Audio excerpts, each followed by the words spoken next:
তো মোনাজাত এটাও নিষেধ, সুন্নতও শুরু হয়েছে, কাজে সব বলতে হবে দোয়া। আর তারপরে নামাজ পড়া নিষেধ, মানে এখন সব জায়গাতে, হ্যাঁ বিয়ে শাদী সব জায়গাতে সম্মিলিত দোয়া। আর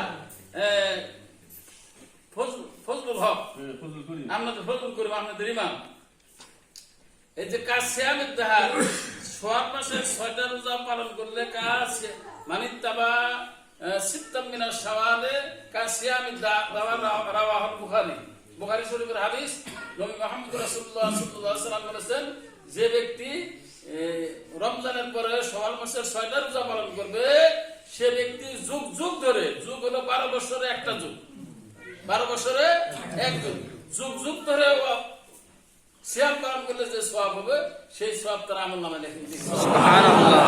এটা আপনারা করবেন, এটা খুব করা দরকার। সৌদি আরবে আজকে করা শুরু হয়েছে, ওরা রমজানের রোজা যেভাবে পালন করে, এই শাওয়ালের 6টা রোজা যতটুকু মেয়ে ছেলে পুরুষ রমজানের পর পরে আদায় করে, যেহেতু রমজানের রোজা রাখার সিস্টেম হয়ে গেছে, অভ্যাস হয়ে গেছে, কাজে পর পর আদায় করলে সেটা আর কষ্ট হবে। এই জন্য ইনশাআল্লাহ মাশাআল্লাহ আমরা যেন এটা করি। আর এই যে বিবাহ হলো, এই বিবাহকে আল্লাহ তাআলা সহি সালামতে ছেলে এবং মেয়েকে সুখী দাম্পত্য হওয়ার তৌফিক দান করুন। আমরা সবাই বলি আমিন।